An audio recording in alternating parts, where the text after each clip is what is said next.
और उसके बाद इस नतीजे पर पहुँचा जिसका रिज़ल्ट आपके सामने है कि एक आचार्य संजय प्रसाद द्विवेदी, आज अहमद दुबे आपके सामने हैं, अहमद पंडित।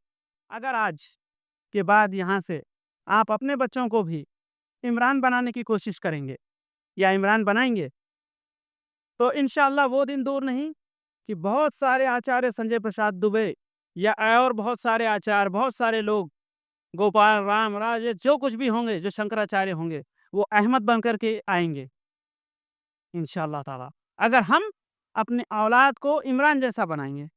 तमाम देखने और सुनने वालों को सिद्रामीन की तरफ से अस्सलामु अलैकुम व रहमतुल्लाह। नाजरीन, शंकराचार्य संजय प्रसाद द्विवेदी हिंदू धर्म के बहुत बड़े ज्ञानी और पंडित थे, जिन्होंने हिंदुओं के चारों वेद और 18 पुराणों का ज्ञान हासिल किया। मगर इस सब के बावजूद जब उन्होंने कुरान मजीद को पढ़ा तो खुद को इस्लाम कबूल करने से नहीं रोक सके और अब वो अहमद पंडित कहलाते हैं।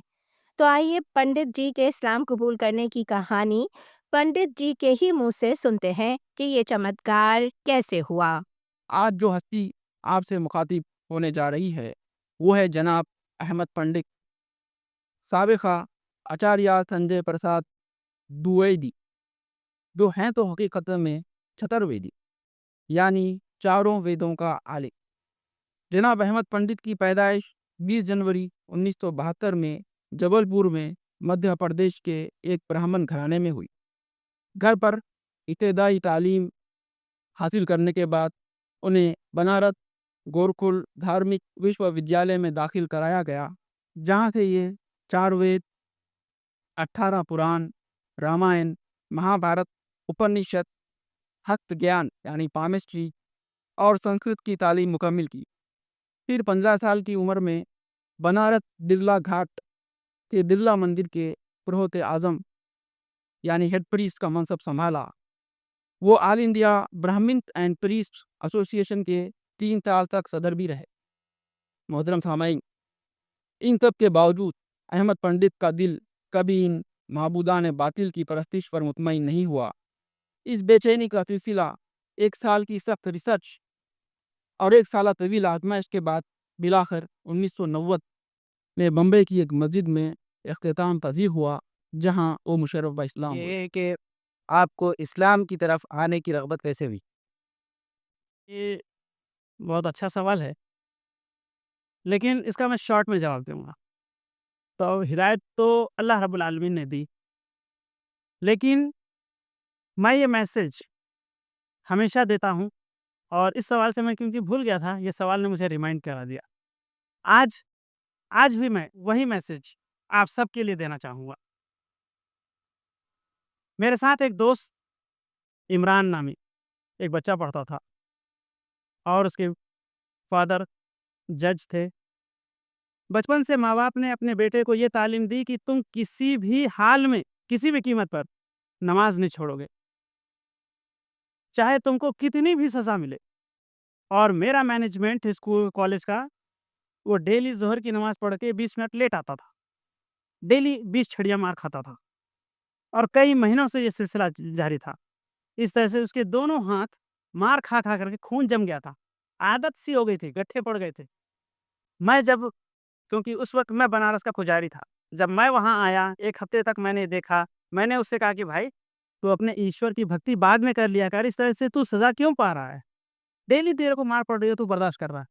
तो उसने कहा, पंडित जी, आप अपने ईश्वर की भक्ति कभी भी कर सकते हैं।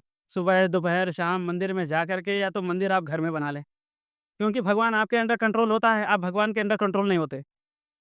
और हम मुसलमान हैं, हमें 5 वक़्त की नमाज़ डेली फ़र्ज़ है और अपने वक़्त पर फ़र्ज़ है। अगर हमें मेरे माँ-बाप बचपन से मुझे नमाज़ पढ़ने के लिए वक़्त पर तरग़ीब दिए हैं। अगर आपके मैनेजमेंट कोई इससे भी ज़्यादा सज़ा देने के लिए तैयार हैं, तो मैं भुगतने के लिए भी तैयार हूँ। लेकिन मैं अपनी नमाज़ नहीं छोड़ूँगा। बस उसका ये अमल, उसने मुझे इस्लाम के बारे में नहीं समझाया। सिर्फ़ उसका ये अमल, और मैं, उसके वालिद ने मुझे कुरान दी हिंदी में। मैं उसको वेदों से रिसर्च किया, 3 साल तक रिसर्च किया और उसके बाद इस नतीजे पर पहुँचा जिसका रिज़ल्ट आपके सामने है। कि एक आचार्य संजय प्रसाद द्विवेदी, आज अहमद दुबे आपके सामने हैं, अहमद पंडित। और मैसेज जो हमेशा हर एक को देता हूँ, अगर आज के बाद यहाँ से आप अपने बच्चों को भी इमरान बनाने की कोशिश करेंगे या इमरान बनाएंगे, तो इंशाअल्लाह वो दिन दूर नहीं कि बहुत सारे आचार्य संजय प्रसाद दुबे या और बहुत सारे आचार्य, बहुत सारे लोग, गोपाल राम राज, जो कुछ भी होंगे, जो शंकराचार्य होंगे, वो अहमद बन कर के आएंगे इंशाअल्लाह ताला, अगर हम अपने औलाद को इमरान जैसा बनाएंगे। क्योंकि कभी किसी का एक अच्छा अमल से लोग मुतासिर होकर के हिदायत के रास्ते पे आ जाते हैं। मेरे दोस्त, इमरान का नमाज का वक्त पर पढ़ना और उसका सजाएं वो जो उसको दी जाती वो बर्दाश्त करना, मेरे दिमाग में एक सवालिया निशान पैदा कर दिया, और जिसका नतीजा ये हुआ कि मैं जो कर रहा था मुझे वो हमेशा गलत दिखाई दे रहा था, और मैं उसके अपोजिट सोचता था। किताबें पढ़ना और उसको टैली करना, देखना है मैं क्या कर रहा हूँ, और उससे नफरत। आज आपके सामने मैं खुद हाजिर हूँ अहमद बनकर। अगर आपके बच्चे हैं तो आप इमरान के वालिद बने और अपने बच्चों को इमरान बनाने की कोशिश करें। जी, अल्हम्दुलिल्लाह, अल्हम्दुलिल्लाह रब्बिल आलमीन, वस्सलातु वस्सलाम अला रसूलिहिल अमीन व अला आलिहि व सहबिहि अजमईन। तारीफ़ हो तो अल्लाह रब्बुल आलमीन की, जो लोगों को अंधेरे से उजाले की तरफ ले आता है। तारीफ़ है उस अल्लाह रब्बुल आलमीन की, जो एक गुमराह को हिदायत दे देता है। माबूदान बातिल की परस्तिश करने वाले को इलाहे हक, एक अल्लाह की पहचान करा देता है। और जो लोग अल्लाह के साथ किसी गैर को शरीक करते हैं, उन्हें वक्तन फ़वक्तन वईदें देता है, डराता है, और फिर उन्हें अपनी तरफ मरग़ूब करता है। तो अल्लाह की सुन्नत ये रही कि जब तक इस दुनिया में जब लोग गुमराही के दहाने पर आगे बढ़े हैं और अपने मालिक हकीकी से भूल चुके हैं या गुमराह हो चुके या उस सिरात मुस्तकीम से हट चुके थे, तो अल्लाह रब्बुल आलमीन उनकी हिदायत के लिए वक्तन फ़वक्तन अंबिया इकराम को मबूस करता गया। और उसी का सिलसिला आखिरी जनाब मोहम्मद अरबी सल्लल्लाहु अलैहि वसल्लम की इबासत मुबारका।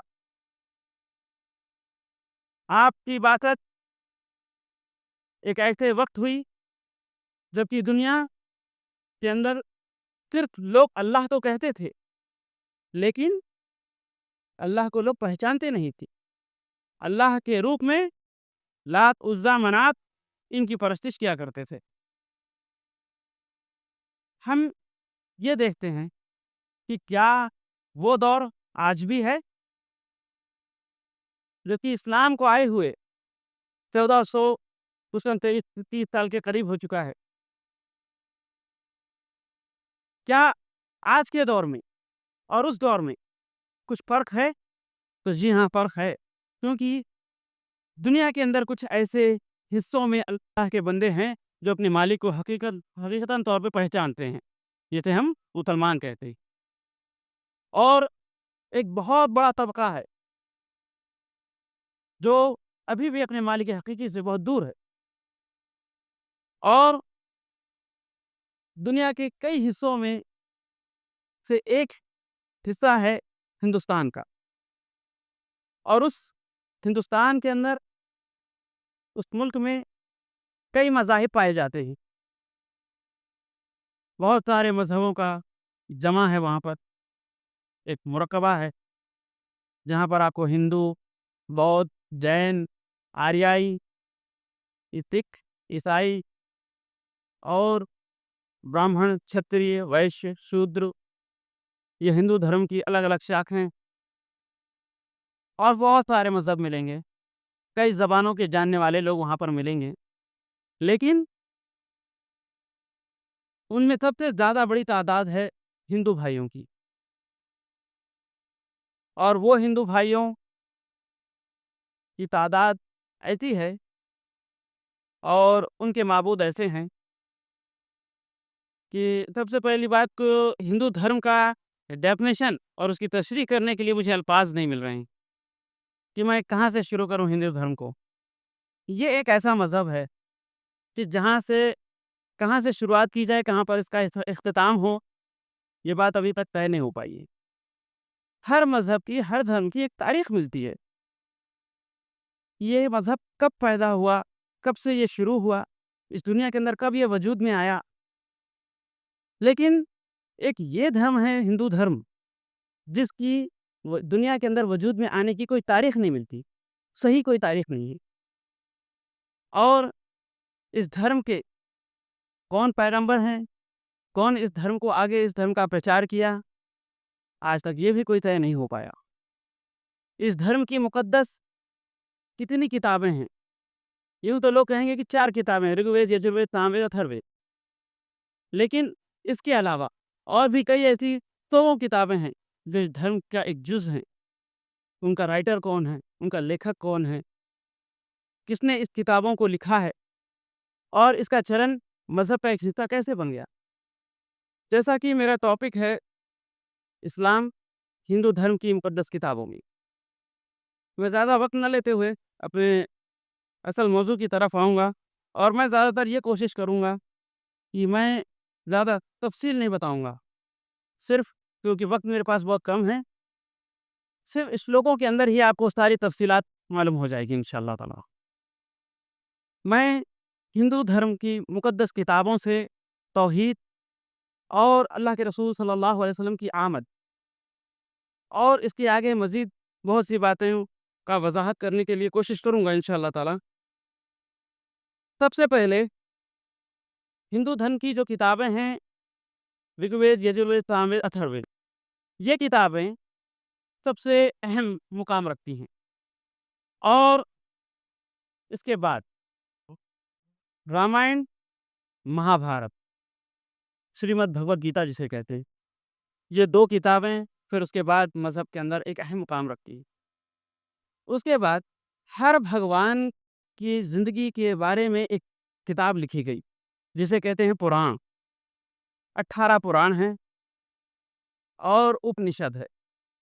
उसका एक हिस्सा है भविष्य पुराण। आने वाले आने वाले युग के बारे में, फ्यूचर के बारे में उसके अंदर कुछ बहुत कुछ लिखा हुआ है। तो भविष्य पुराण ये वेदों का एक बहुत बड़ा हिस्सा है। भविष्य के बारे में जो कुछ भी कहा गया है वेदों के अंदर, ये पूरा का पूरा भविष्य पुराण में जमा कर दिया गया है। महर्षि वेदव्यास ने जब वेदास लिखे, तो उस वक़्त लिखने के वक़्त जो हालात थे, वो तमाम के तमाम डिटेल्स मैं इससे पहले दे चुका हूँ।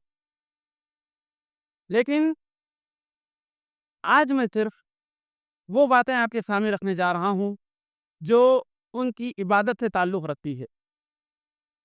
वो किस माबूद को मानते हैं, किस तरह से ये माबूद को माना जाता है, क्या इन चीज़ों का हुक्म उनकी किताबें में है या नहीं। सबसे पहले जिस तरह से हम लोग कलमा पढ़ते हैं बहैसियत मुसलमान, ला इलाहा इल्लल्लाह मुहम्मद रसूलुल्लाह, हम ये इकरार करते हैं कि इस दुनिया का मालिक और खालिक, हाकिम, सुल्तान, मालिक कोई नहीं है सिवाय अल्लाह के, और वही इस कायनात का खालिक है, उसके सिवा कोई नहीं है। और वही इलाह है जिसकी हम इबादत करते हैं। इबादत के लायक अगर कोई है तो वो सिर्फ़ अल्लाह है, उसके सिवा कोई नहीं। हिंदू धर्म में भी इसका इकरार किया जाता है। कैसे? एके ब्रह्मं द्वं नास्ति किंचन नास्ति व आस्ति नास्ति। ऋग्वेद के अंदर सबसे पहले महर्षि वेदव्यास से यह श्लोक लिखा कि एक ही ईश्वर है जिसकी इबादत और जिसकी परस्तिश की जाए, जो इलाह है, मालिक है, सुल्तान है, हाकिम है, और उसके सिवा कोई पूजा पाठ के लायक नहीं है, और नहीं है, बल्कि कभी नहीं है। चलिए, ये इकरार वेदों से आता है। ये हो गया कलमा। अब आगे आते हैं, ये इकरार करने के बाद वो इस इकरार से किस तरह से आगे हट जाते हैं।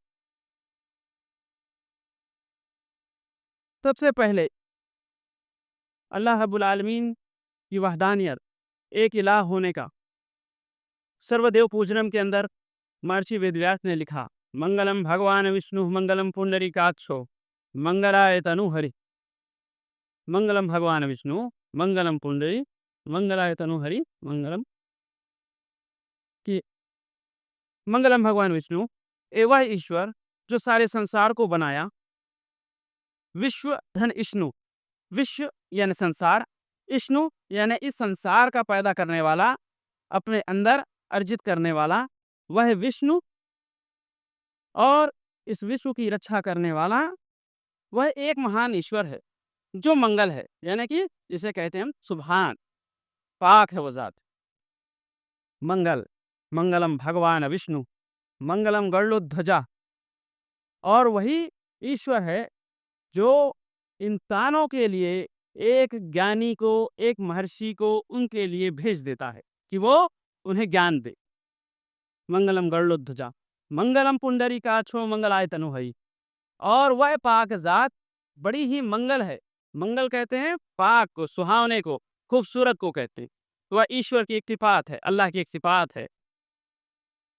मंगलाय तनुहरि, बस वह ईश्वर जो लोगों के लिए हमेशा अच्छा ही सोचता है। उसके बाद सूरह फातिहा। कुरान के अंदर जब हम कुरान खोलते हैं तो सबसे पहली सूरत है सूरतुल फातिहा, यानी कुरान को खोलने वाली सूरत। क्या हिंदू धर्म में सूरह फातिहा है? वहाँ भी एक सूरह फातिहा, लेकिन उसका नाम है गायत्री मंत्र। गायत्री का मतलब क्या होता है पहले ये बता दूं, उसके बाद सूरह फातिहा बता। गायह अत्रि, गायत्री के मतलब होते हैं अपने ईश्वर की प्रशंसा करने वाला और अपने ईश्वर की भक्ति करने वाला मंत्र, जिसे कहते हैं गाया अप्री, जिसे तोड़ करके गायत्री बना दिया गया, हिंदी में गायत्री, लेकिन संस्कृत में गायधन आयत्री। अब वो गायत्री मंत्र आपके सामने मैं पढ़ रहा हूँ। यह है सूरह फातिहा। ओम भूर्भुवः स्वः तत्सवितुर्वरेण्यं भर्गो देवस्य धीमहि धियो यो नः प्रचोदयात्। ये गायत्री मंत्र है। ओम भूर्भुवः, हे ब्रह्मांड की रचना करने वाले सर्वश्रेष्ठ ईश्वर, तू मेरा सही मार्गदर्शन कर, ऐसा मार्गदर्शन कर कि मैं स्वर्ग की ओर आ जाऊं और घमंड, कपट, छल, इन चीजों से मुझे तू दूर रख, परे रख। हे ईश्वर, मैं तेरी प्रार्थना और तेरी अर्चना, तेरा आचरण करता हूं। यह है सूरह फातिहा। इहदिना सिरातल मुस्तकीम सिरातल लज़ीना अनअमता अलैहिम गैरिल मग़ज़ूबि अलैहिम वलद्दाल्लीन। या अल्लाह, हम तेरी इबादत करते हैं और तुझी से मदद मांगते हैं, तो हमें सही रास्ता दिखाए। सिरातल मुस्तकीम, इहदिना सिरातल मुस्तकीम, सीधा रास्ता दिखाए। सिरातल लज़ीना अनअमता अलैहिम, उन लोगों का रास्ता मत बता जो गुमराह हो गए, जलालत इख्तियार की जिन्होंने। तो ये है सूरह फातिहा। गैरिल मग़ज़ूबि अलैहिम वलद्दाल्लीन, उन लोगों का रास्ता मत बता जिन पर तूने अपना गजब नाजिल किया, उनसे महफूज फरमा। यह है हिंदू धर्म की सूरह फातिहा और यह है कुरान की सूरह फातिहा। आइए और आगे बढ़ते हैं। शांताकारं भुजगशयनं पद्मनाभं सुरेशं विश्वाधारं गगनसदृशं मेघवर्णं शुभांगं। शांताकारं, ऐ ईश्वर, तूने इस ब्रह्मांड की रचना की, बड़ा ही शांत स्वभाव का है तू। यानी अल्लाह ऐसा मालिक है कि अगर उसका बंदा कोई गुनाह करता है तो उसे फौरी अजाब नहीं देता, उसे फौरी सजा नहीं देता, उसके लिए स्टेज रखता है, मोहयत देता है, मोहलत देता है। जो गुनाह करने के बाद कभी तो भी अपने तौबा की तुझसे तौबा उसे अपने गुनाह का एहसास हो और वो तौबा कर ले। शांताकारम भुजगशयनम, है ईश्वर, तू बड़ा ही शीतलता है, शालीन स्वभाव का है। पद्मनाभम सुरेशम। है ईश्वर, तू बड़े ही स्वर्ग के ऊपर, बड़े आसमान में तेरा विराजमान है। विश्वाधारम गगन सदृशम, तूने ब्रह्मांड को बनाया और एक जबरदस्त गगन यानी कि आसमान बनाया। गगन सदृशम, बगैर खंबे का तूने आसमान बनाया। मेघवर्णम शुभांगम, और तू ही है जिस मेघ ये आसमान से पानी गिराता है।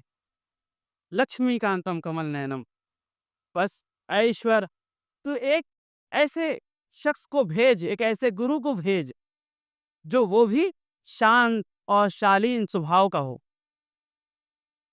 लक्ष्मीकांतम कमल नयनम, जिसकी आंखें बहुत अच्छी हों, कमल नयन के जैसा हो, कोमल आंखें हों। शांताकारं भुजगशयनं पद्मनाभं सुरेशं विश्वाधारं गगनसदृशं मेघवर्णं शुभांगं लक्ष्मीकांतं कमलनयनं योग विद्यानगम्यम। है ईश्वर, ऐसे आचार्य और ऐसे गुरु, ऐसे महर्षि को भेज जो लोगों को सही आचरण करे, लोगों का सही मार्गदर्शन करे, लोगों को सही रास्ते पर ले आए। वंदे विष्णु भवभयहरं सर्वलोकैकनाथम, और वह एक ऐसे ईश्वर की तरफ बुलाए जो सारी दुनिया का पैदा करने वाला हो। हम उसी की वंदना करें, वो हमारा बस गुरु बन जाए। ये किसकी आमद के लिए कहा जा रहा है? मोहम्मद सल्लल्लाहु अलैहि वसल्लम के लिए। अब आइए, इंसान के लिए क्या कहा जा रहा है? इंसान, तुझे किस रास्ते पे चलना है? चिद्ध रूपणी महामाये दिव्य तेजो समन्विते तिष्ठ देवी तिखा मध्य तेजो वृद्धि कुरुस्व में। चिद्ध रूपणी, ए इंसान, ए मानव, ए मनुष्य, महामाये, तू बड़ी महामाया के लोभ में आ चुका है। तुझे दुनिया से बड़ी मोहब्बत हो चुकी है। तू अपने ईश्वर को भूल चुका है। ऐसी माया जो जिसका तू लोभी है, उस संसार का, जो संसार खत्म होने वाला है, प्रलय के आगोश में आने वाला है मानव, ऐ इंसान, दिव्य तेजो समन्विते, अपनी दिमाग, अपनी बुद्धि का इस्तेमाल कर। दिव्य तेजो समन्विते, तेरे पास बहुत बड़ी बुद्धि है, उसका इस्तेमाल कर। तिष्ठ देवी शिखा मध्य, ये तेरे दिमाग के अंदर हमने एक बुद्धि दी है, उसका प्रयोग कर, उसका इस्तेमाल कर। सोच, तेजो वृद्धि कुरुस्व में, अगर तू सोचेगा, अपने ईश्वर को पहचानेगा, तो मैं तेरे लिए रास्ता आसान बना दूंगा। बस सोचने और गौर और फिक्र करने की बात है। ये क्या, कौन कह रहा है? महर्षि वेदव्यास कह रहे हैं अपने भविष्य पुराण के अंदर। आइए इसके आगे चलते। सर्वदेव पूजनम का श्लोक, अध्याय नंबर 2 और श्लोक नंबर 4। ऋग्वेद का मंत्र नंबर 57, श्लोक नंबर 7। अब तक मैंने जो श्लोक पढ़े हैं, भगवत गीता 10वां श्लोक, 10वें अध्याय का 3रा श्लोक पढ़ने जा रहा हूँ। यो माम जन्मादिं चावेति लोक महेश्वरम असमूढ़ा साम्रात्येषु सर्व पापैः प्रमुच्यते। ऐ मानो, जब तेरे पास एक ऐसा गुरु आएगा तो वो ऐसे ईश्वर का प्रचार करेगा जो कभी जन्म नहीं लिया। यो माम जन्मादिम, ऐसा ईश्वर जो कभी जन्म नहीं लिया, जो आदि है और वही अनंत है, वही शुरू है और वही आखिर है। हुवल अव्वलु हुवल आखिरु।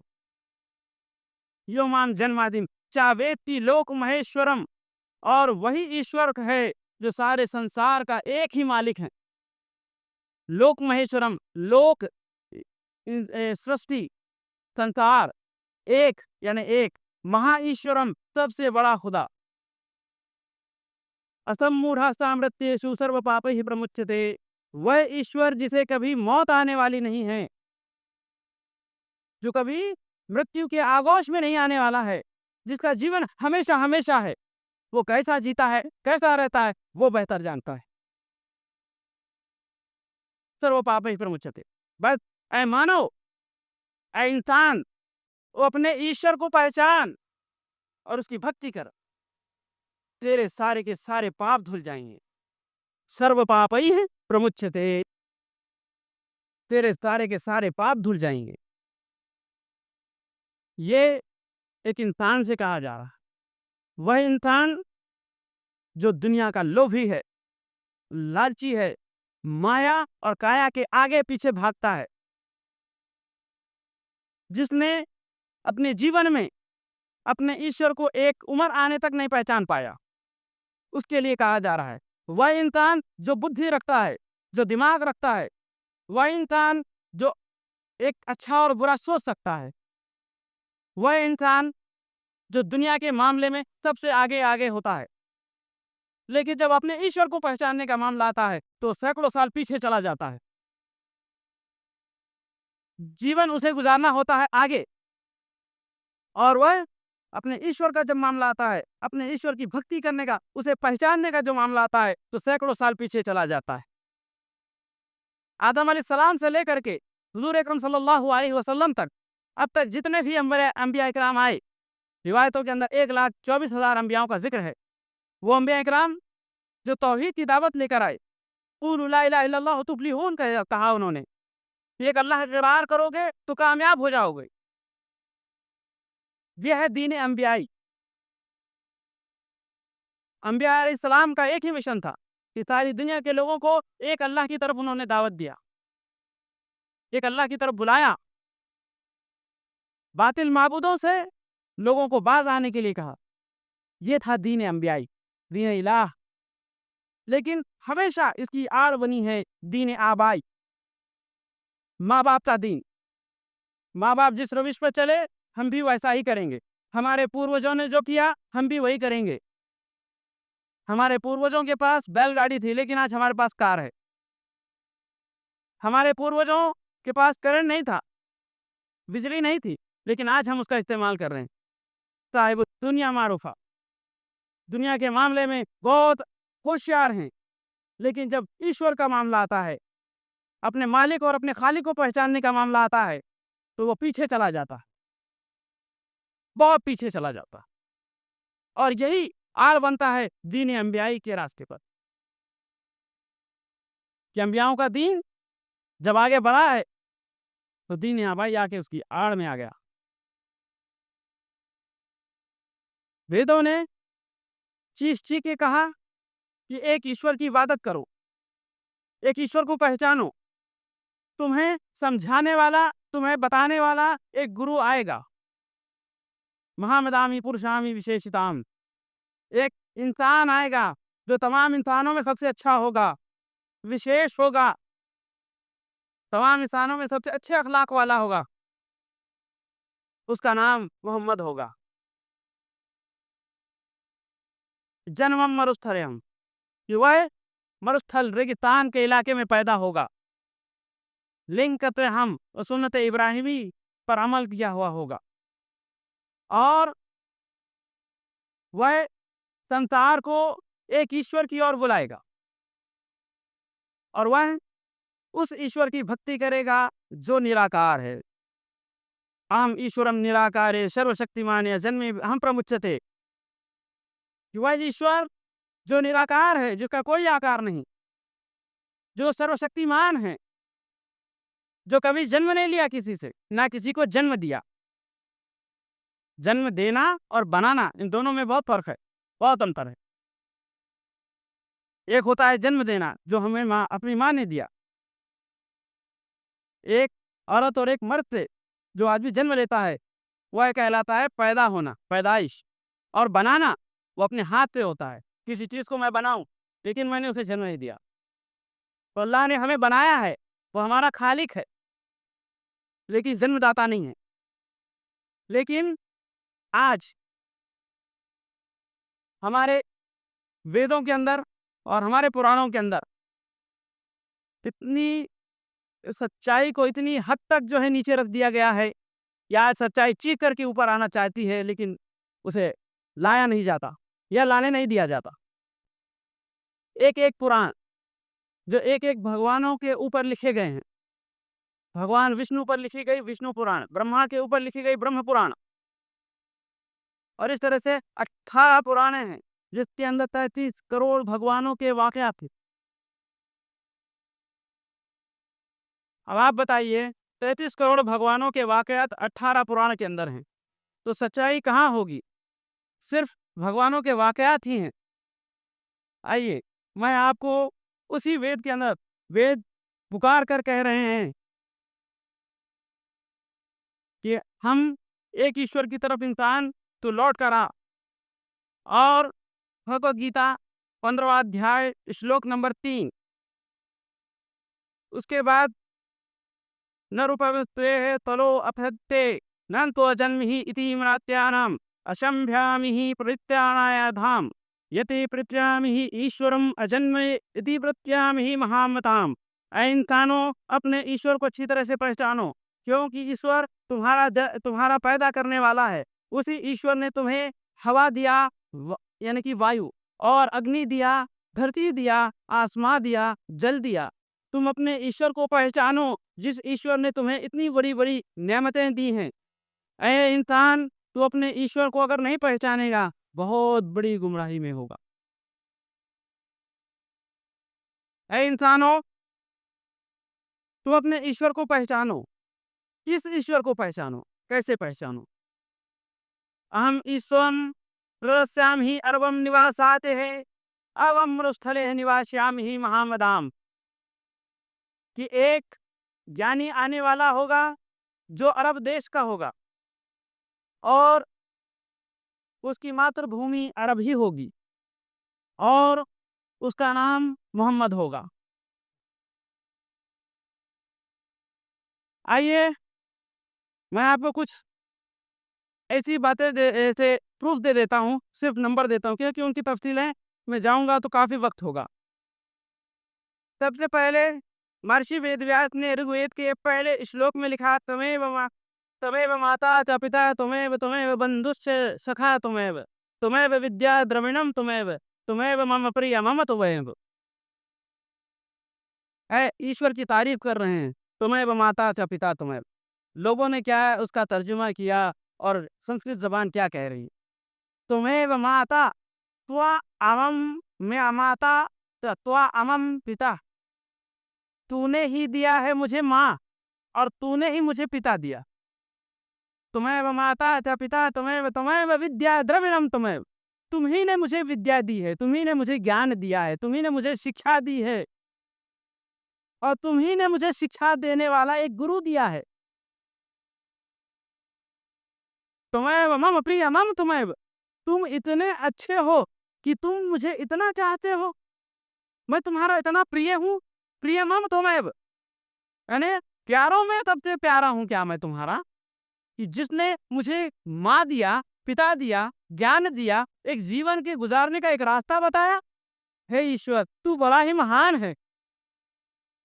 लेकिन इसका तर्जुमा लोग क्या करते हैं, हमारे गुरु क्या करते हैं?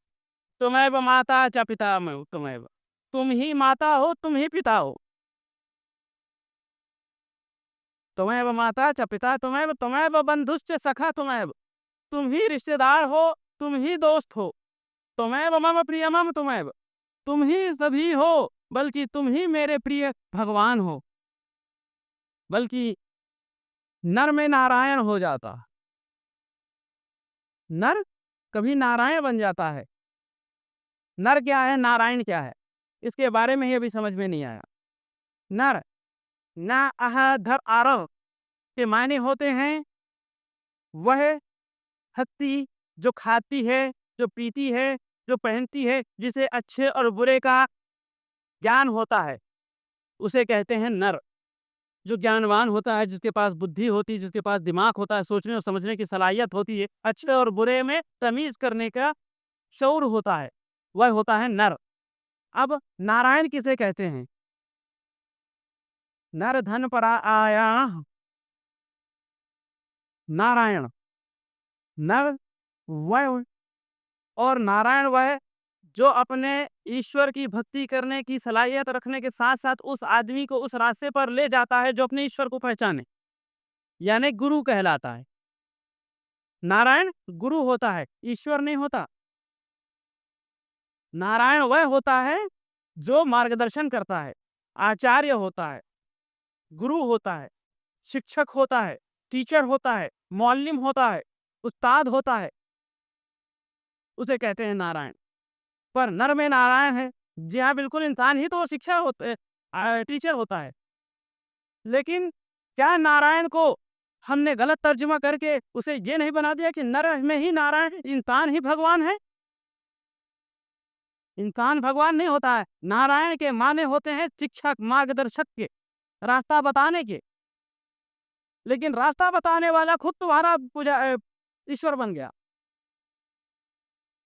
पहले, सबसे पहले अपनी किताबों के अंदर जो लिखा हुआ है उसकी ज़बान को समझने की ज़रूरत है, क्योंकि हमारे आचार्यों ने, हमारे गुरुओं ने इतनी बड़ी सच्चाई को छुपा करके इतने अंधेरे में फेंक दिया है, या जो सच्चाई चीज़-चीज़ के ऊपर आना चाहती है, लेकिन उसे आने नहीं दिया जा रहा। सबसे पहले आप कुछ प्रूफ्स लिख लें, कुछ वेदों के मैं नाम देता हूँ, उनके अध्याय वो लिख लें, और उसके बाद आप खुद पढ़ेंगे तो आपको मालूम होगा कि तौहीद के बारे में वेद क्या कहते हैं। भगवद गीता अध्याय नंबर 15, मंत्र नंबर 15। ऋग्वेद अध्याय नंबर 15, मंत्र नंबर 7। सामवेद अध्याय नंबर 18, श्लोका नंबर 53। इसके अंदर आप पूरी तरह से पूरा तौहीद के बारे में आपको मालूम होगा कि वेद एक ईश्वर के बारे में क्या कहते हैं, किस हद तक चीख-चीख कर, पुकार-पुकार कर कहते हैं, एक ईश्वर की तरफ आओ, ईश्वर निराकार है, अजन्मा है, सर्वशक्तिमान है। उस ईश्वर की भक्ति करने के लिए अहंकारम बले निर्मम रत्यामि इति विद्यानाम, कि ऐसे ईश्वर को पहचानने के लिए सबसे पहले अहंकार को दूर फेंक दो, घमंड। क्यों? क्योंकि ईश्वर एक अल्लाह को जब तुम पहचानने की कोशिश करोगे तो तुम्हारे अंदर एक वसवसे आएंगे, ख्यालात आएंगे, ऐसे ख्यालात जिसे राक्षसी ख्यालात लोग कहते हैं, शैतानी ख्यालात, कि शैतान आता है भटका देता है। अहंकारम बले दर्पम, तुम सबसे पहले अपने अंदर से अहंकार को दूर फेंक दो, बल यानी कि ताकत, उसका प्रयोग ना करो। द्रपम यानी दीप, रोशनी को तलाश करो। काम क्रोधम, क्रोधम विद्या अहम, और तुम इच्छा और ख्वाहिशात के पीछे मत दौड़ो, और तुम ऐसी चीज को तलाश करने के लिए जा रहे हो जो तुम्हारे जीवन को सफल कर देगी। तो ऐसे राह पे जब तुम चलो तो इन चीजों का त्याग कर दो। काम क्रोध मत लोभ, तुम ख्वाहिशात के पीछे मत भागो। तो अपने अहंकार को फेंक दो, दूर हटा दो, अपने अंदर अहंकार जो भी है निकाल के बाहर करो, और तुम अपने अंदर शालीन और शीतलता यानी कि अच्छे स्वभाव तुम पैदा करो। ये तो हो गया ऋग्वेद के उस श्लोक का जिसका अध्याय नंबर 45 है और मंत्र नंबर 5, श्लोक नंबर 27। अथर्ववेद अध्याय नंबर 187 और मंत्र नंबर 99 और श्लोक नंबर 11 से 13 है। आइए, ईश्वर का प्रकार, ईश्वर किस प्रकार का है, हम उसके बारे में जानते कि वेद ईश्वर का क्या प्रकार दे रहे हैं। ईश्वर किस प्रकार का है? उसके हाथ पे चक्र है, या उसके हाथ पे गदा है, या उसके हाथ पे तलवार है, या वह त्रिलोक है, उसके पास 3 आंख है? क्या वह ईश्वर है जो कमल के फूल पे बैठा हुआ है, या वह ईश्वर है जो शेषनाग की शैया पे बैठा हुआ? आइए हम देखते हैं वेदों के रोशनी में। प्रथमः ग्रामम ईश्वरीय संस्थापिते भक्ति मोहम विश्वरूपेण अधिकार्यते ऐश्वर्यमाक्षम वृद्धि फलिकार्यते भक्ति मनन चित्त निराकार्यते अति ईश्वरम अजन्मम नास्ति शक्ति अर्जितम परमत्यामि परम शक्ति रूपेण शक्ति विराजे ईश्वर प्रकाशयामि ही, कि ईश्वर वह है जो प्रकाश है, रोशनी है। ईश्वर प्रकाश है। ईश्वर वह नहीं है कि जो कमल के फूल पे बैठा हुआ है। ईश्वर वह है जो लोगों को प्रकाश देता है और वह खुद भी प्रकाश है। ईश्वर वह है जिसने धरती को बनाया इंसानों के लिए। ईश्वर वह है जिसने आसमान को बनाया मानव के लिए। वह ईश्वर जो तुम्हें शीतल पानी देता है जमीन के अंदर से, जिसे तुम पैदा नहीं कर सकते, जिसे तुम बना नहीं सकते। वह ईश्वर है जिसने तुम्हारी छाया के लिए, तुम्हारे छांव के लिए वृक्ष पैदा किए। वह ईश्वर है जिससे तुम शीतल ठंडी छांव लेते हो। वह ईश्वर ने बनाया है तुम्हारे लिए। वह ईश्वर जो सूर्य को बनाया है। वह ईश्वर जो इसमें चंद्र को बनाया है, चांद को बनाया है। सूर्यदेव सहस्त्रांशो तेजुरासे जगतपते अनुकंपाय माम भक्त्या ग्रहणार्धय दिवाकर। सूर्यदेव, लोग कहते हैं सूरज देव है, लेकिन सूर्य खुद क्या कह रहा है? ये सूरज के बारे में महर्षि वेदव्यास के अपने ख्याल हैं। उन्होंने एक श्लोक लिखा जिसे कहते हैं सूर्यदेव ग्रामम, सूर्यदेव परिस्थानायाम। यह अध्याय का नाम है जिसमें सिर्फ सूरज के बारे में लिखा है कि सूरज से इंसान को क्या क्या फायदा है, और सूरज असल है क्या चीज, और सूरज ये क्या चीज है, किसने बनाया इसे, और इसकी ताकत कैसी है। बहुत लंबा चौड़ा, लेकिन मैं सिर्फ एक ही श्लोक पढ़ के सुना रहा हूँ। सूर्य देव सहस्त्रांशो तेजुरासे जगतपते। सूर्य वह है जिसे ईश्वर ने बनाया। बड़ा ही तेजस्वी है, बड़ा ही प्रकाशमय है। तेजुरासे जगतपते, जो सारे संसार को, सारे जगत को रोशन कर देता है, प्रकाश देता है। अनुकंपायमाम भक्त्या ग्रहणार्धय दिवाकर। ग्रहणार्धय दिवाकर, दिवाकर कहते हैं ऐसे ईश्वर को जो ईश्वर कभी दिखाई नहीं देता। ग्रहणार्ध भक्तयानाम, पहले चीज ये देखें कि अल्पास पर गौर करें। फिर से एक बार पढ़ता हूं। सूर्यदेव सहस्त्रांशो तेजुरासे जगतपते अनुकंपायमाम भक्त्या। सूरज यहाँ पर भक्ति कर रहा है। सूरज अपने ईश्वर की भक्ति कर रहा है। कैसे ईश्वर की भक्ति कर रहा है? ग्रहणार्धय दिवाकर, जो ईश्वर दिखाई नहीं दे रहा है। सूरज भक्ति कर रहा है ऐसे ईश्वर की जो दिखाई नहीं दे रहा है, और वह ईश्वर सारे संसार को रोशन कर रहा है। अब आप बताइए, सूरज एक ईश्वर की भक्ति कर रहा है और इंसान सूरज की भक्ति कर रहे हैं। यानी हम अपनी पुस्तकें, अपने धर्म ग्रंथों को हमने कितना पीछे छोड़ दिया है। ये फैसला मुझे नहीं, आपको करना है। आप सोचें कि आज हमारी धर्म ग्रंथें क्या कह रही हैं। हमारे लिए एक गुरु आया है। गुरु कौन है? गुरुर ब्रह्मा गुरुर विष्णु गुरुरैव महेश्वरा गुरुरैव साक्षात परब्रह्म तस्मै श्री गुरुवे नमः। गुरु वह है जिसने हमें एक ईश्वर को पहचानने के लिए मार्गदर्शन बना। गुरु वह है जिसने हमें, दुनिया को किसने पैदा किया, उससे हमें उसका ताल्लुक, उसको समझाया उसने हमें। गुरु विष्णु, गुरु वह है जो इस दुनिया की, संसार की जो हिफाजत कर रहा है, उसके बारे में बताया।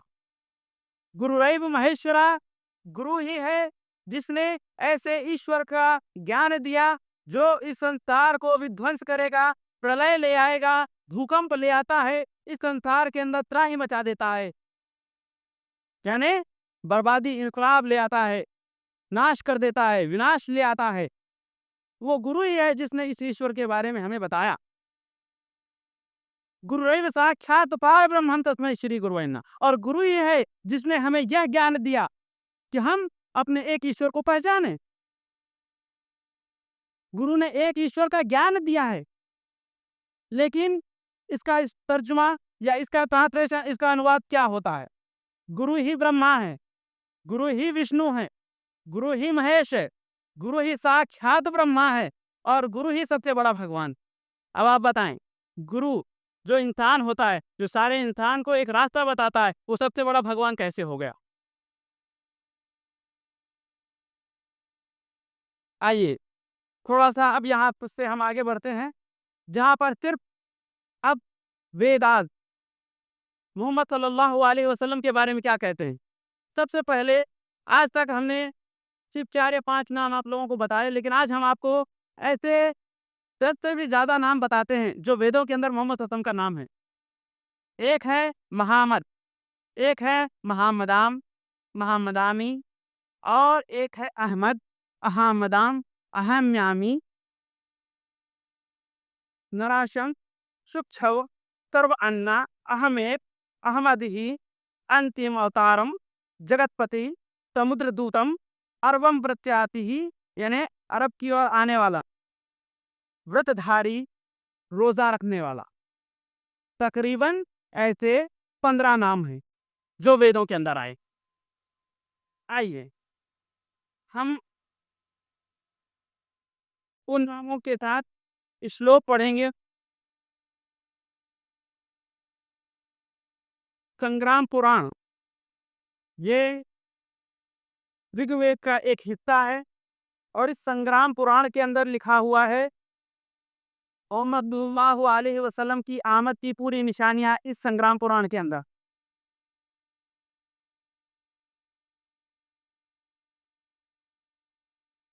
यहाँ न पक्षपात कछु राखहूँ, वेद पुराण संत मत सुनावहूँ। महर्षि वेदव्यास कहते हैं कि मैं तुम्हें वो बातें बता रहा हूँ जो आज से पहले कई संतों ने मुझे सुनाई। फिर से एक बार आपको पढ़ के सुनाता हूँ ताकि बात आपके सामने बिल्कुल खुलकर सामने आ जाए। यहाँ न पक्षपातम कछु राखहूँ, वेद पुराण सत्संग सुनावहूँ। मैं तुम्हारे सामने वही बात रख रहा हूँ जो मुझे इससे पहले पुराने गुरुओं ने बताया है, और वो बहुत ही सच्ची बात है। सवंत विक्रम दो सुनंगा, मखदह को नथ चपुद चतर पतंगा, कि वह अंधेरे को दूर करने वाला एक मानव में विशेष मानव आने वाला है। वह बड़ा ही प्रमुख होगा, बड़ा ही विश्व का प्रसिद्ध होगा, और उसके 4 साथी होंगे। राजनीति ही भग प्रीति दिखावे, आपत मत सबका समझावे। वह जब आएगा तो लोगों को राजनीति यानी कि सियासत भी सिखाएगा, क्योंकि पहले धर्म के अंदर, वेदों के अंदर सबसे ज्यादा सियासत का बहुत बड़ा मुकाम है। तो कवंत विक्रम दो सुनंगा, आथे नत चतुर पतंगा, आपत मत सबका समझावे। वह ईश्वर का, एक ईश्वर का वह मत लेकर आएगा। मत कहते हैं मजहब को, धर्म को।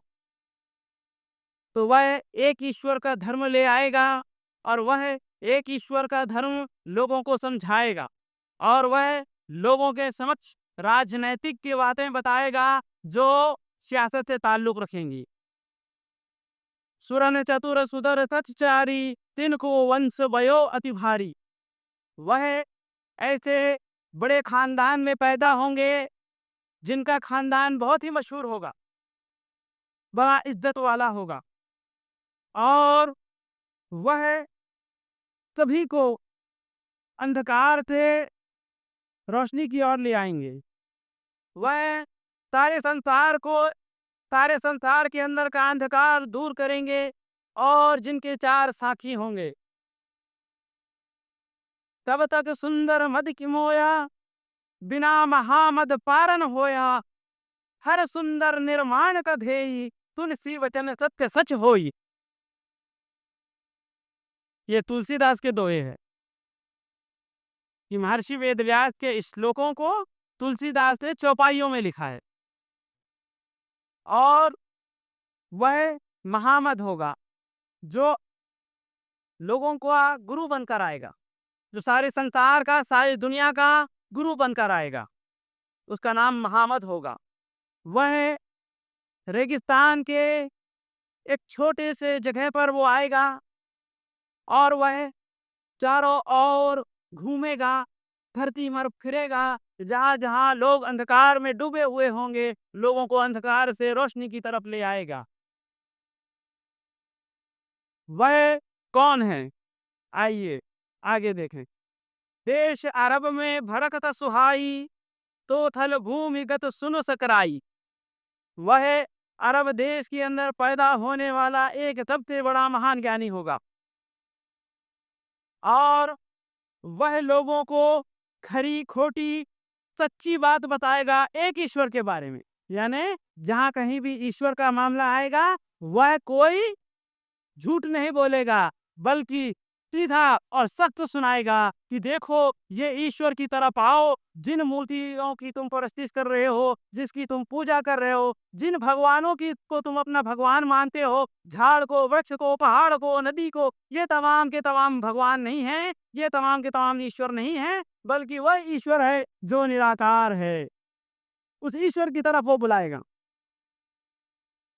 शुद्रम देश समत सोई महर्षि गुण विराण प्रदक्षम सुख सोई, कि वह ज्ञानी होगा जो लोगों के समक्ष उसे ईश्वर की तरफ से जो ज्ञान आएगा वही ज्ञान लोगों के सामने वो बांटेगा। वह अपने मुख से, अपनी जबान से, अपनी तरफ से कोई ना बोलेगा बल्कि वो खुद भी एक देवदूत होगा। यानी मोहम्मद आदम अपनी तरफ से कुछ भी नहीं बोलते। वमा यंतिकु अनिल हवा इन हुआ इल्ला वहयुन यूहा, कि वो अपनी तरफ से कुछ भी नहीं बोलते जब तक कि उनके ऊपर वही नहीं आ जाती। वो जो भी कहते हैं वो अल्लाह की तरफ से हुक्म होता है। तो वह महर्षि और ज्ञानी जो अरब में आएगा, जिसका खानदान बहुत बड़ा होगा, वह अपनी तरफ से कुछ भी नहीं बोलेगा बल्कि वह वही बात कहेगा जो ईश्वरीय देवदूत उसके पास आके कहेगा। आज बहुत से ऐसे 33 करोड़ों में से ऐसे भगवान हैं जिनको हिंदू धर्म के आचार्य देवदूत कहते हैं। वो लोग भगवान मानने के लिए तैयार नहीं है। जिसमें स्वामी विद्यानंद सरस्वती जो बनारस यूनिवर्सिटी के उस्ताद रहे हैं, वो हमको पढ़ाते थे और जब कहते थे कि ये धर्म के अंदर 33 करोड़ भगवान हैं, मैं इन भगवानों को नहीं मानता, मैं तो सिर्फ उस भगवान को मानता हूँ जो मेरे वेद कहते हैं, क्योंकि मैं पढ़ा रहा हूँ वेद और वेद के अंदर 33 करोड़ में से किसी एक भगवान का नाम नहीं है। हमने सवाल किया, आचार्य जी आप खुद पढ़ाते हैं और आप इस तरह से कहते हैं, फिर ये जो संसार में पूजाएं हो रही हैं, अर्चनाएं हो रही हैं, इतने बड़े बड़े महासभाएं हो रहे हैं, ये क्या है? तो कहा लोगों के अपने मन की शांति है। लोग तलाश कर रहे हैं एक ऐसे रास्ते को जहां पर उन्हें तृप्ति मिले, जहां पर उन्हें कुछ सुकून मिले, जहां पर उन्हें कुछ ऐसा मिले कि जिसके सामने वो झुक करके हाथ जोड़ करके बाहर ये कहें कि तू हमारा ईश्वर है। अभी तक वो ईश्वर की तलाश में हैं, क्योंकि वेद एक ऐसे आचार्य के आने की खुशखबरी दे रहा है। तो आज भी इंतजार में हैं कि कोई आएगा, वो हमें एक ईश्वर के बारे में बताएगा, हमारे घर से पैदा होगा। लेकिन कब आएगा? वो तो आके चला गया। मोहम्मद सल्लल्लाहु अलैहि वसल्लम का नाम कई बार आया।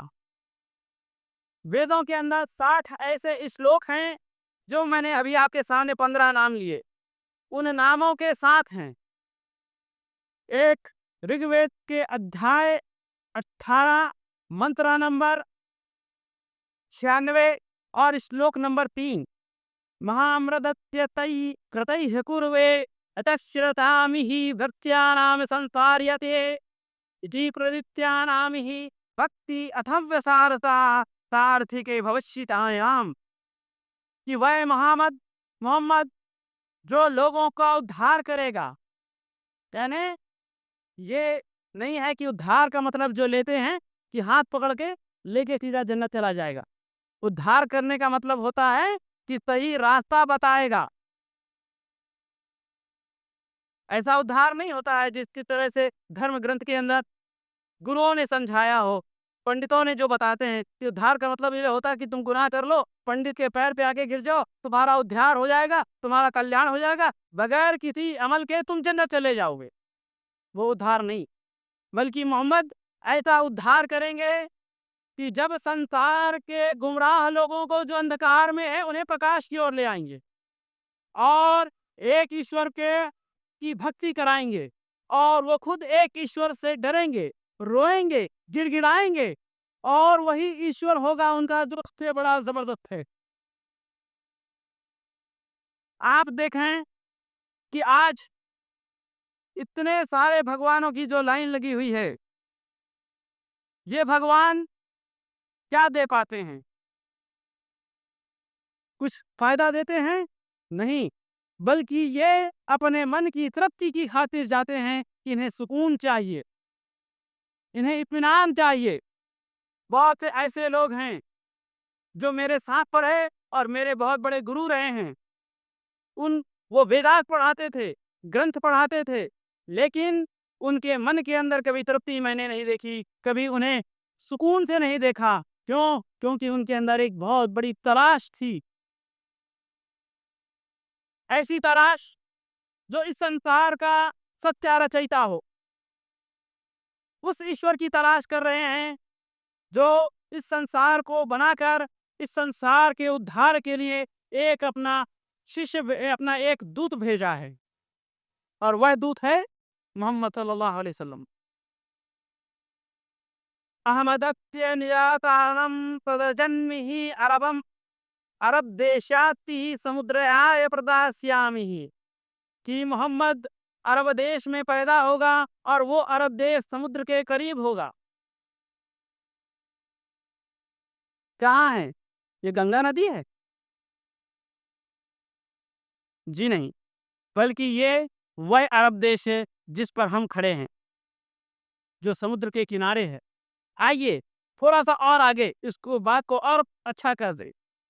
इति मृगस्याम ही जन्मम देवदूतम प्रदस्याम ही वृत्याम देव जन्मम तृत्याम ही तृते अहम प्रदस्याम ही चन्नम प्रदस्याम ही चन्न अहम प्रदस्याति ही, कि वह देवदूत जिस अरब देश में जन्म लेगा उससे पहले भी बहुत सारे देवदूत उसके आसपास आए हुए होंगे, उससे पहले।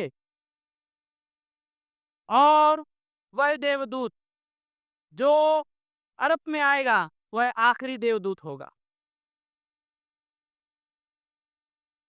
जन्मतयाम ही प्रत्याम है इति मृत्याम प्रयातानायाम जन्मयाति इति विश्वानाम ईश्वरी पृथक विदा, कि वह ईश्वर जो एक है, जबरदस्त है, वह ईश्वर का ये प्रचारक बनकर आएंगे और सारे संसार को एक सत्य बात बताएंगे, और वह सत्य होगा सत्यताम ही वृत्याम एक ईश्वरम पृथक विदा, कि यह संसार का पैदा करने वाला, बनाने वाला एक जबरदस्त खुदा है, वह एक ही ईश्वर है और कोई नहीं है।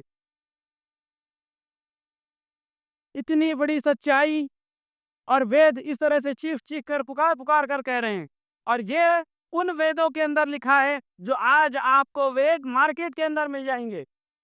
ये मैं उस वेद की बात नहीं कर रहा हूँ जो वेद आज से 300 साल पहले के बनारस में रखे हुए हैं।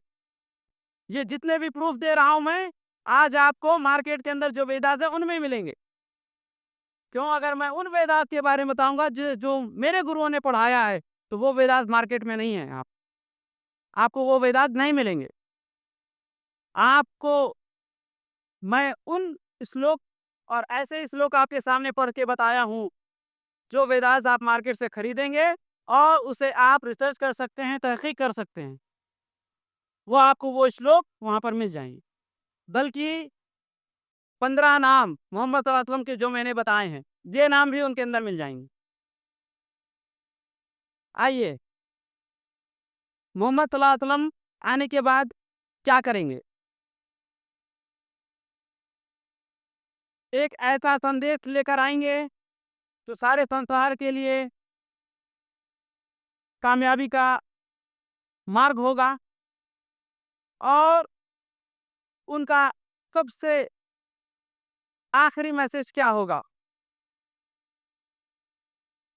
नपश्यैव महादेवं मरुस्थल निवासिनीं गंगा जलस्य संशयाय पंचंग समन्विते। पहले गंगा का मतलब क्या होता है?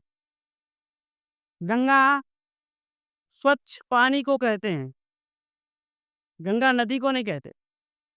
जिस नदी का नाम गंगा है ये उसका नाम नहीं है, बल्कि उससे मुराद नहीं है, बल्कि गंगा उसे कहा जाता है स्वच्छ पानी, साफ पानी,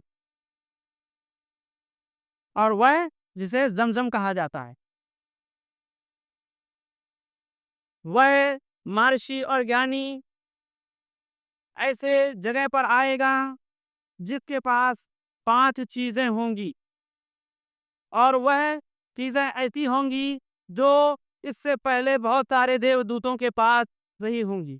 उनकी निशानियां वो साथ लेकर आएगा, जिसमें एक गंगा जलस्य है, यानी कि जमजम का पानी, और एक ऐसा शहर जिसे नाभि कमल कहते हैं, जो मक्का कहलाता है,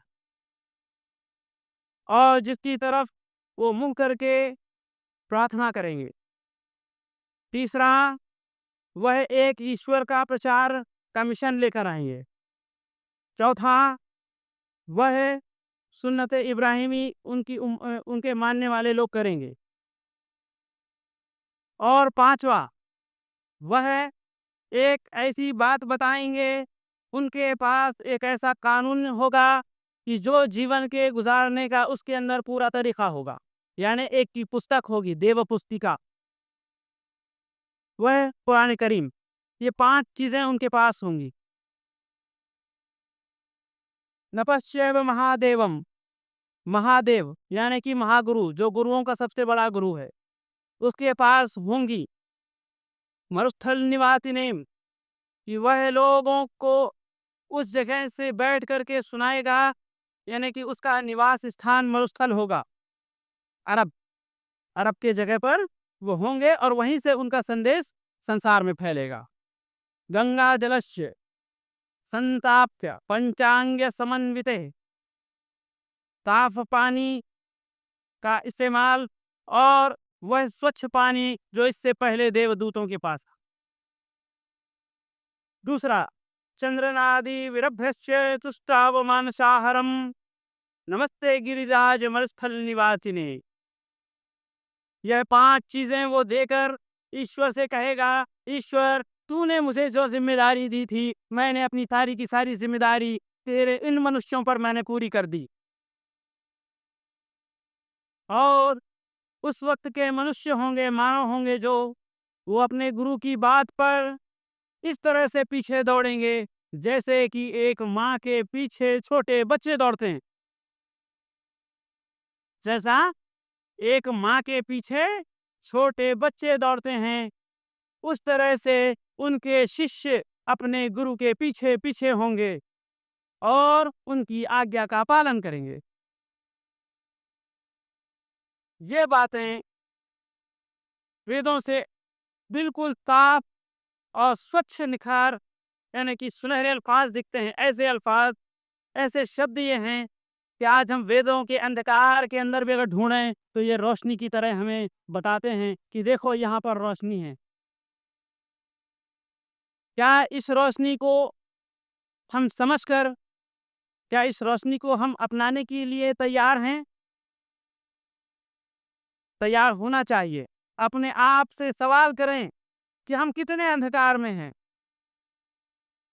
हमने अपने जीवन में कितने भगवानों की ऐसी पूजाएं की हैं, बड़ी बड़ी पूजाएं की हैं, बड़ी आस्थाएं रख करके अर्चनाएं की हैं, मन्नतें मांगे हैं, लेकिन क्या वह ईश्वर जिसने हमें उस ईश्वर की भक्ति ना करते पर जिस ग्रंथ के अंदर लिखा हुआ है, हमारे धार्मिक ग्रंथों के अंदर जिस ईश्वर के बारे में लिखा गया है, उस ईश्वर की पूजा ना करते पर भी वह ईश्वर इतना दयावान है, इतना करुणामय है कि हमारी हर जरूरत को पूरा कर रहा है और सवाल भी नहीं कर रहा है।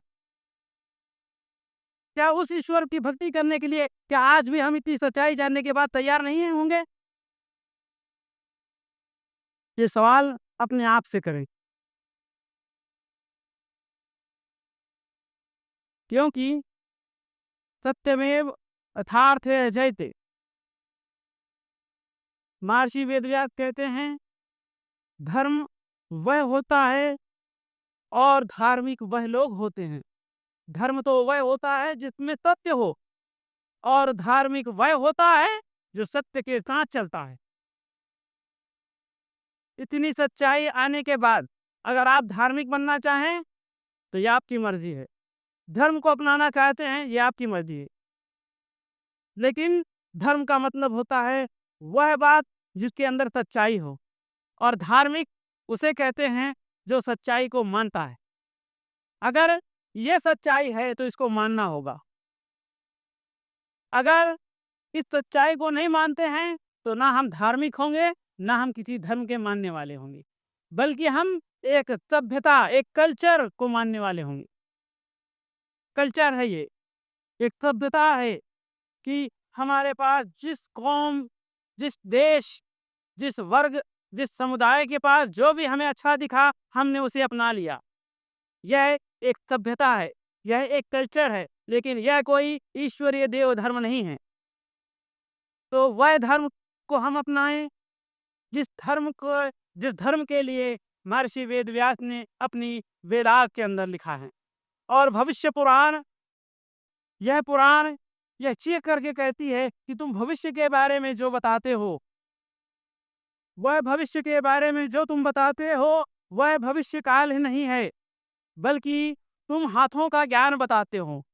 तुम सितारों के दौड़ते हुए की गति बताते हो, लेकिन ये भविष्य नहीं है जो तुम्हें सितारों से और हाथों से फायदा या नुकसान मिल जाए, बल्कि भविष्य तो वह होता है कि तुम्हें आने वाले अपने जीवन में ऐसे ईश्वर के मानना होगा जो ईश्वर तुम्हें सफल बना दे स्वर्ग के रास्ते पर। चतुर्भुतम प्रदत्यामि देवम विरश्यामि कलिक्ष्याम। काल की पुराण अध्याय नंबर 2 श्लोक नंबर 5। ये काल की पुराण कहती है कि कलयुग का आने वाला अवतार ये ऐसा अवतार है कि जब मानव बहुत बड़े अंधेरे और अंधकार में होंगे, जब लोग सिर्फ हर चीज पर, हर करामात पर, हर चमत्कार पर वह चीख कर बोलेंगे कि ये ईश्वर होगा, तो वैसे वक्त में कौन आएगा? उस अंधकार के दौर में कौन आएगा? भगवत गीता के 10वें अध्याय का पहला श्लोक, भूया एव महाबाहो शृणु में परमं वचा यत्ते हम प्रियमाणाय वक्ष्यामि हि काम्याया। वह गुरु आने वाला है जो ऐसी सुबह होगी कि सारा का सारा अंधकार वो दूर कर देगा। सुनहरी सुबह आएगी, एवं महाबाहो, एक ज्ञानी आएगा उस सुनहरी सुबह पर। शृणु में परमं वचा, जिसके सत्य वचन होंगे, ईश्वरीय वचन होंगे। यत्ते हम प्रियमाणाय वक्ष्यामि हि काम्याया। बस उस आचार्य के, उस महर्षि के उन बातों को अगर जो मान लेगा, हित काम्याया, बस वो कामयाब हो जाएगा, सफल हो जाएगा। वह आचार्य महर्षि ज्ञानी कौन होगा? वह नामे विदुः सुरगणः प्रभुं नाम महर्षयः अहमादिर ही देवानाम महर्षिणाम च सर्वशः। वह ज्ञानी ऐसा होगा जो इससे पहले कोई ज्ञानी नहीं आया होगा उसके जैसा, और ना कोई आया था। वह ज्ञानी तमाम महर्षियों में सबसे बड़ा महर्षि होगा, और ईश्वर उसका नाम अहमद रख कर भेजेगा। अहमादि ही देवानाम महर्षिणाम च सर्वशः। ईश्वर उसका नाम अहमद रख कर भेजेगा, और वह तमाम ज्ञानियों में सबसे बड़ा ज्ञानी होगा। वह आकर लोगों को एक ईश्वर की तरफ बुलाएगा, वह ईश्वर जो कभी जन्म नहीं लिया और ना किसी से किसी को जन्म दिया, और जो सारे संसार का एक ही जबरदस्त ताकतवर ईश्वर है, और वह ईश्वर जिसे कभी मृत्यु नहीं है। बस ऐसे ईश्वर की जो भक्ति करेगा उसके सारे के सारे पाप धुल जाएंगे। बुद्धिर ज्ञानम सम्मोहा क्षमा सत्यम दमः समः सुखम दुखम भावो भावो भयम चा भयमेव चा। वह आचार्य, वह महर्षि जब लोगों के सामने एक सच्ची बात बताएगा तो लोग उसकी बात को, कुछ लोग मानेंगे और कुछ नहीं मानेंगे। उसे भय न होगा, बल्कि वह लोगों के सामने ज्ञान बांटेगा, सत्य यानी सच्ची बात बताएगा। लोग जब उसे भला बुरा कहेंगे तो वह लोगों को क्षमा कर देगा। क्षमा सत्यम दमः समः। वह लोगों को सत्य बात बताएगा और जब लोग उसकी बात ना मानेंगे तो क्षमा कर देगा। सुखम दुखम भावो भावो भयम च भयमेव च। वह ईश्वर, वह ज्ञानी लोगों को सत्य बात जब बताएगा तो वह एक ईश्वर से ही डरेगा, एक ईश्वर से ही प्रार्थना करेगा और उसकी जो जरूरत होगी वह एक ईश्वर से ही मांगेगा। और वह लोगों को भी एक ही ईश्वर से प्रार्थना करने के लिए कहेगा और वह एक ईश्वर से ही मांगने के लिए कहेगा। वह कौन होगा? अहमादिर ही देवाना, अहमद होगा वो। भाइयों, एक अब गौर करने वाली बात, हमारे वेद अगर ये हमारे धर्म के ग्रंथ हैं, मैं आम इंसानों के लिए नहीं बल्कि मैं अपनी बात बताता हूँ। मैंने अपने वेदों को माना और आज भी वेदों को ही मान रहा हूँ। कैसे? जब मेरे सामने ये सच्चाई आई और मैंने वेदों का रिसर्च किया तो मैंने देखा कि वेद कह रहे हैं मुझे एक आने वाले आचार्य की ओर निशान कर रहे हैं, इशारा दे रहे हैं।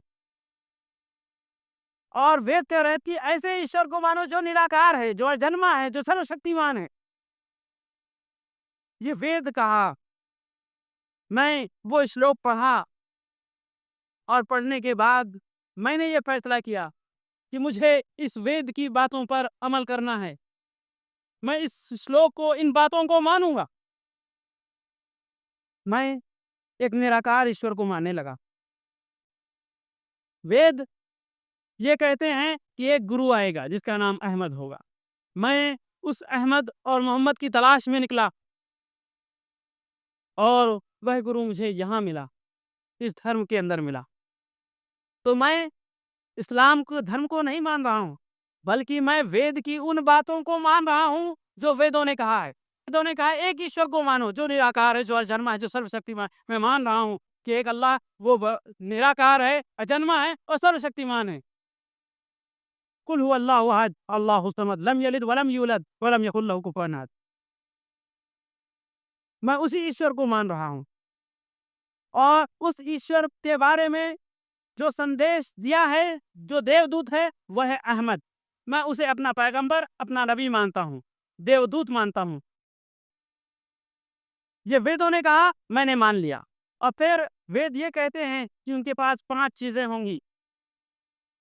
एक तो जमजम का पानी, गंगा जल, काबा यानी कि मक्का, खतना किए हुए होंगे, सुन्नत इब्राहिमी, और उनके पास एक धर्म की किताब होगी जिसमें जीवन के गुजारने का तरीका होगा। तो मैं उनकी इस 5 बातों को मानने के लिए तैयार हो गया। मैंने अपनी शक्ल ऐसी बनाई जो वेदों ने एक धर्म ग्रंथ के बारे में कहा, मैं उस धर्म ग्रंथ को अपने सीने से लगा लिया और उस धर्म की किताब के अंदर जो भी लिखा है मैं उसे मिनवान अमल करने के लिए तैयार हूँ और करने की कोशिश कर रहा हूँ। अल्लाह तौफीक दे मुझे।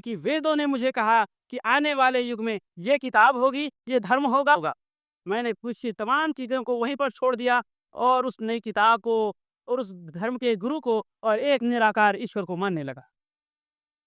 तो मैं कोई गलत नहीं, बल्कि मैं, जो लोग सवाल करते हैं कि क्या धर्म परिवर्तन ज़रूरी है? जी नहीं, मैंने कोई धर्म परिवर्तन नहीं किया। मैंने अपने मज़हब को नहीं बदला, बल्कि मैं वह काम किया हूँ जो वेदों ने मुझे आज्ञा दिया। वेदों ने कहा, मैंने वही किया। ये धर्म परिवर्तन नहीं बल्कि उस धर्म का पालन है, उस किताब का आज्ञा का पालन है। और मैं, जब इस किताब को मुझे मानने के लिए कहा गया तो इस किताब में ताहयात तक, जब तक जिंदगी है, इस किताब को ही मैं मानूंगा। क्यों? वेदों ने कहा है।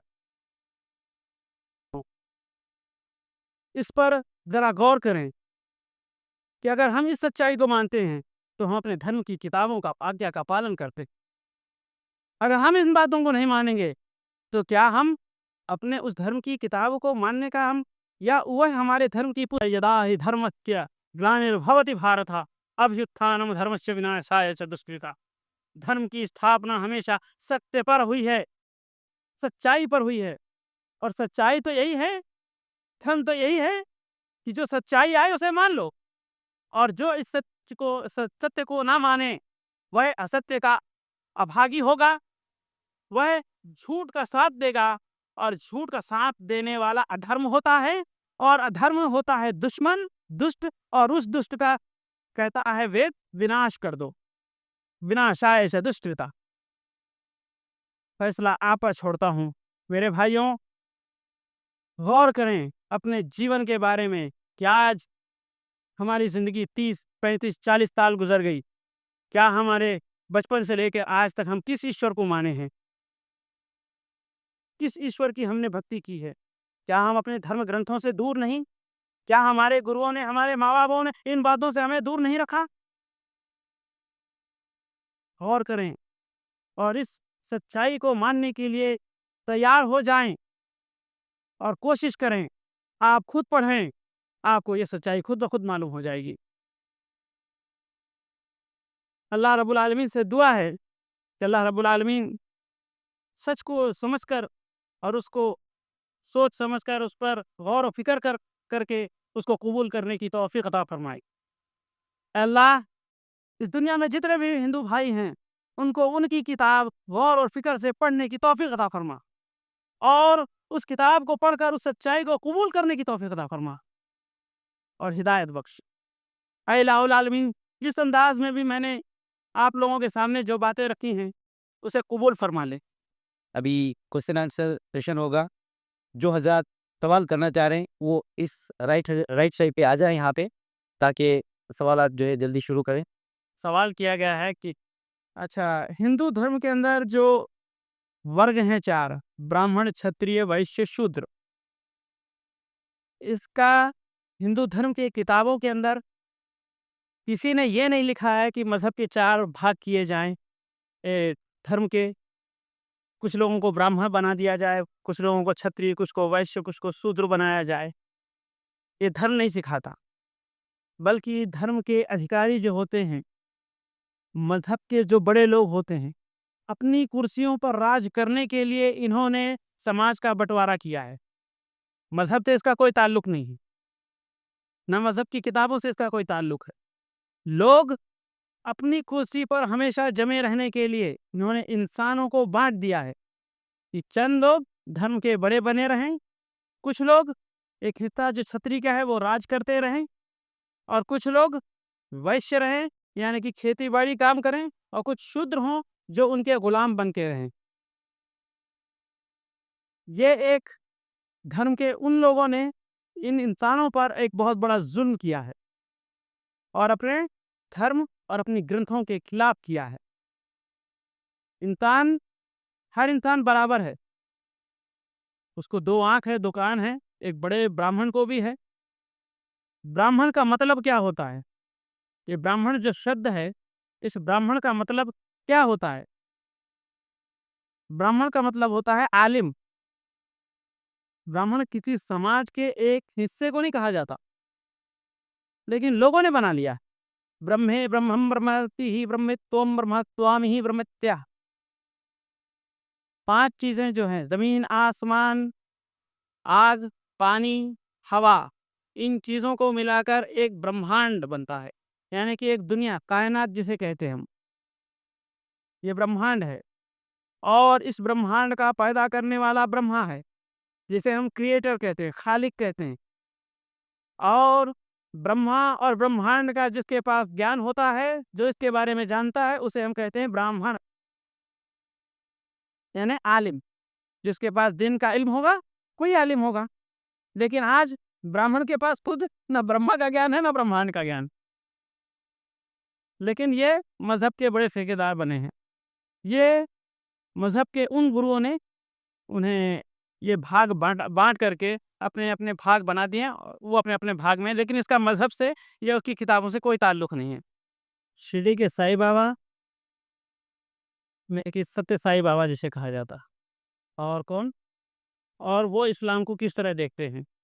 पहले तो शिरडी के जो साईं बाबा उनके बारे में जान लें। शिरडी के साईं बाबा पैदा हुए एक हिंदू घराने में, उनकी परवरिश हुई एक मुसलमान घराने में। और वो ऐसे मुसलमान घराने में पैदा हुए जिसके वो ख़ानदान खुद जो इस्लाम के बारे में नहीं जानता, वरना वो इस्लाम की दावत देते। लेकिन उन्हें सिर्फ़ इतना मालूम था, मुसलमानों के पास जब उनकी परवरिश हुई तो उन्हें सिर्फ़ इतना मालूम सबका मालिक एक है। कोई भगवान नहीं है, कोई मूर्ति नहीं है, कुछ भी नहीं। वो हमेशा वो एक ही बात लोगों के सामने कहा कि सबका मालिक एक। लेकिन आज उनके मानने वालों ने उन्हीं को मालिक बना दिया। शिरडी के साईं बाबा का कहना ये था कि सबका मालिक एक है, सबका ईश्वर एक है। लेकिन आज, जबकि थोड़े दिन पहले ही वो एक इंसान थे, आज वो भगवान बन गए और उनके मानने वालों ने उनकी पूजा शुरू कर दी। वो इस्लाम के बारे में क्या सोचते थे, इसके बारे में ना तो कोई किताब लिखी हुई है, ना उन्होंने खुद कहा है। मूर्ति पूजा, इसके बारे में मेरे पिछले कई बार मैंने बताया कि मूर्ति पूजा कैसे शुरू हुई।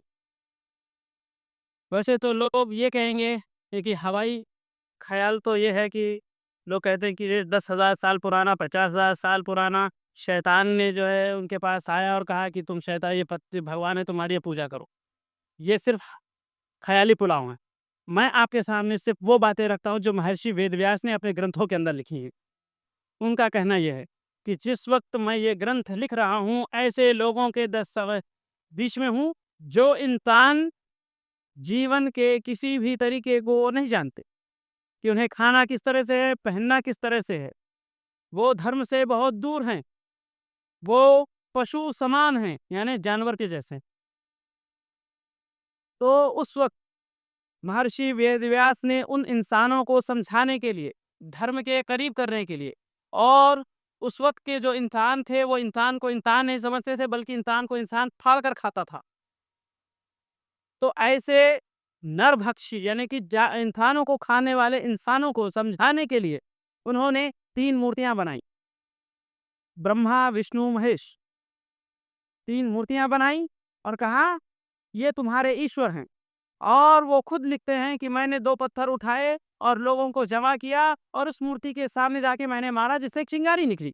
और मैंने कहा कि देखो ये ईश्वर बड़े ताकतवर हैं, वरना ये तुम्हें आग में जलाएँगे। तो ये मूर्ति पूजा वहाँ से निकली। लेकिन ब्रह्मा, विष्णु, महेश के माने उन्होंने फिर दूसरी जगह सामवेद के अंदर लिखे। उन्होंने ब्रह्मा का मतलब बताया है खालिक, इस कायनात को, ब्रह्मांड को पैदा करने वाला, जिस तरह से मैंने अभी बताया आपको। विष्णु का मतलब होता है सस्टेनर, यानी कि हिफाजत करने वाला, वहाँ पे कायनात। और महेश का मतलब होता है बर्बाद करने वाला, प्रलय लाने वाला। इससे यह बात मालूम हुआ कि उन्होंने सिर्फ लोगों को समझाने के लिए, क्योंकि वो लोग जुल्म करने वाले थे, इसलिए उनकी ज़्यादतियों से बचाने के लिए, लोगों को महफूज रखने के लिए धर्म का, उन पत्थरों का, उन मूर्तियों का एक सहारा लिया उन्होंने। उनके समझ में जिस हिसाब से भी आया उन्होंने उसको सही समझा और लोगों को उसके धर्म के करीब किया। लेकिन इससे धर्म का कोई ताल्लुक नहीं है, धर्म ग्रंथों का कोई ताल्लुक नहीं है, बल्कि धर्म ग्रंथ 33 करोड़ में से किसी एक भगवान का नाम लेकर उसकी पूजा का हुक्म नहीं देते हैं। जी। हिंदू धर्म के अंदर सबसे ज़्यादा अहम मानी जाने वाली किताब उनकी वेदास हैं, जो 4 हैं, ऋग्वेद, यजुर्वेद, सामवेद, अथर्ववेद। ये चारों वेदों में से जगह-जगह से थोड़े श्लोक निकाल करके एक किताब बनाई गई जिसे हम कहते हैं भगवद गीता। लेकिन ये कोई स्पेशल बुक नहीं, बल्कि उसी में से निकाल करके एक किताब और बनाई गई, क्योंकि चारों वेदास लोग नहीं पढ़ सकते, लिहाजा लोगों को समझ में आने के लिए मेन श्लोक जो है वो गीता की शक्ल में लिखे गए। I would like you to suggest any easy reference book, either authored by you or by some other writer, okay, so that Muslim brothers can do dawa work towards their Hindu friends and brothers. अगर अब भी ना जागे तो, pardon, अगर अब भी ना जागे तो ये एक किताब है जिसके राइटर हैं शम्स नुवेद उस्मानी। मैंने किताब को चेक किया है, बहुत अच्छी किताब है, बहुत अच्छे रेफरेंसेस के अंदर वेदांत के बिल्कुल सही और साफ रेफरेंसेस हैं। उन्हें अगर आप पढ़ें और किसी गैर मुस्लिम को दावत देने के लिए अगर आप इस किताब का इस्तेमाल करते हैं बहुत बेहतर है। हिंदू भाइयों को अगर आप दावत देते हैं तो सबसे पहले उन्हें एक अच्छे अखलाक के साथ पेश करें आप। एक सम्मान दें उन्हें, इज़्ज़त दें और उनके सामने वेदांत वो पहले आप पूछें कि वो किस पुस्तक को मानते हैं, किस किताब को मानते हैं। वो अपने धर्म की किस किताब को मानते हैं। रामायण, महाभारत, भगवद गीता, भविष्य पुराण हो, उपनिषद हो या कोई और किताब है। जब अगर आप उनकी किताबों से वो कोई एक नाम दें कि हम वेदास को मानते हैं, रामायण को मानते हैं, भगवद गीता को मानते हैं, तो उन्हीं की किताबों में से आप इस्लाम बता सकते हैं कि देखो तुम्हारे किताबों के अंदर एक ईश्वर की इबादत है, मोहम्मद रसूल का नाम है और बहुत सारी ऐसी चीज़ें हैं जो इस्लाम के अंदर। महर्षि को इतना ज्ञान कहाँ से हासिल हुआ? क्या कोई फरिश्ते से या कहीं और? महर्षि वेदव्यास जिस तरह से अल्लाह रब्बुल आलमीन ने कहा कि हमने हर उम्मत में अपने अंबियाओं को मबूस किया, हर ज़बान पे, हर कबीले पर। और आसमानी 4 किताबें हैं, तौरात, ज़बूर, इंजील और आखिर कुरान और कुछ सहीफ़े हज़रत इब्राहीम अलैहिस्सलाम पर भी नाज़िल हुए।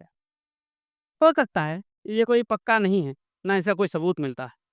लेकिन पुराने अंबियाओं के कुछ किताबें या कुछ सहीफ़े उनके हाथ लगे हों या उसके बारे में उनको कुछ थोड़ा बहुत मालूम रहा हो, तौहीद का कॉन्सेप्ट या आने वाले किसी नबी का, क्योंकि हर नबी ने एक आखिरी नबी के आने की खुशखबरी दी है। ये एक आखिरी नबी आएँगे। हो सकता है महर्षि वेदव्यास को इस बारे में कुछ इल्म हुआ हो और उन्होंने संस्कृत ज़बान में एक किताब लिखी, जो वेदांत। क्या आम मुसलमान मंदिरों को जा सकता है? आम मुसलमान मंदिरों को जा सकते हैं सिर्फ़ इस नियत से अगर वहाँ पर कुछ दीन की बात लोगों को समझाना हो तो, जिस तरह से मैं जाता हूँ।